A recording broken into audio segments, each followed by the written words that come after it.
কলম্বিয়ায় শক্তিশালী ভূমিকম্পে নিহত বেড়ে দাঁড়িয়েছে ১৩২ জনে।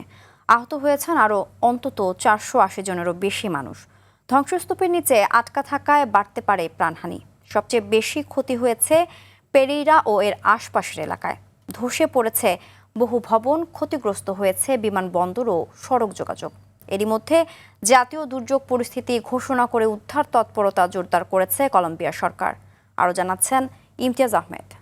তিব্বত কদুর তেল চুলকে করে শক্ত আর মজবুত, ঠান্ডা মাথায় ভালোবাসার জয়।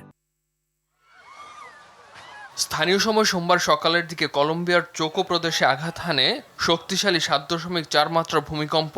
আর সে ভূমিকম্পে এভাবেই ধসে পড়ে ভবন। এর উৎপত্তিস্থল ছিল ভূপৃষ্ঠের ১০৩ কিলোমিটার গভীরে। পশ্চিম কলম্বিয়ার বিস্তীর্ণ এলাকার কয়েকশো কিলোমিটার জুড়ে অনুভূত হয় শক্তিশালী কম্পন। ভূমিকম্পের কেন্দ্রস্থলের প্রায় ৫৫ কিলোমিটার দূরের পেরেইরা শহরে সবচেয়ে বেশি ক্ষয়ক্ষতি হয়। ধসে পড়ে ৬৫টি ভবন। এর মধ্যে ১৫টি ভবনে এখনো অনেকে আটকা আছেন এমন আশঙ্কা করা হচ্ছে। পেরেইরার প্রধান চত্বর প্লাজা বলিভারে ধসে পড়ে একটি ভবন। সামাজিক মাধ্যমে ছড়িয়ে পড়া ভিডিওতে দেখা যায় ধ্বংসস্তূপ ও ধুলায় ঢেকে গেছে পুরো এলাকা। আতঙ্কে অনেক মানুষ রাস্তায় বেরিয়ে আসেন। শহরের কিছু এলাকায় জারি করা হয়েছে কারফিউ। পেরেইরা থেকে প্রায় ১৬০ কিলোমিটার দক্ষিণে কালি শহরেও ব্যাপক ক্ষয়ক্ষতির খবর পাওয়া গেছে। মানিজালেস, কিবদো ও মেডেলিন সহ বিভিন্ন এলাকায় প্রাণহানি ও ক্ষয়ক্ষতি হয়েছে। রাজধানী বোগোটাও প্রবলভাবে কেঁপে ওঠে। বিভিন্ন ভবনে ফাটলের খবর পাওয়া গেলেও বড় ধরনের অবকাঠামোগত ক্ষতির খবর মেলেনি সেখানে।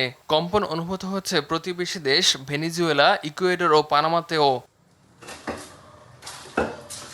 ক্ষয়ক্ষতি হয়েছে পেরেইরা, মানিজালেস, কিবদো সহ কয়েকটি আঞ্চলিক বিমানবন্দর। দেশ জুড়ে ক্ষতিগ্রস্ত হয়েছে ১৫০০টিরও বেশি বাড়ি। উদ্ধার কাজে জরুরি ক্ষমতা বাড়িয়ে জাতীয় দুর্যোগ পরিস্থিতি ঘোষণা করেছেন দেশটির প্রেসিডেন্ট। এদিকে ধ্বংসস্তূপে আটকা পড়াদের উদ্ধারে চলছে জোর তৎপরতা। সহায়তার প্রস্তাব দিয়েছে যুক্তরাষ্ট্র, ইউরোপীয় ইউনিয়ন ও এল সালভাদর। ভূমিকম্পের উৎপত্তি গভীরে হওয়ায় বড় ধরনের আফটারশকের আশঙ্কা তুলনামূলক কম হলেও ভূতাত্ত্বিক বিশেষজ্ঞরা বলছেন ভবন ও অবকাঠামোর জন্য ক্ষয়ক্ষতির ঝুঁকি রয়েছে। ইমতিয়াজ আহমেদ, RTV।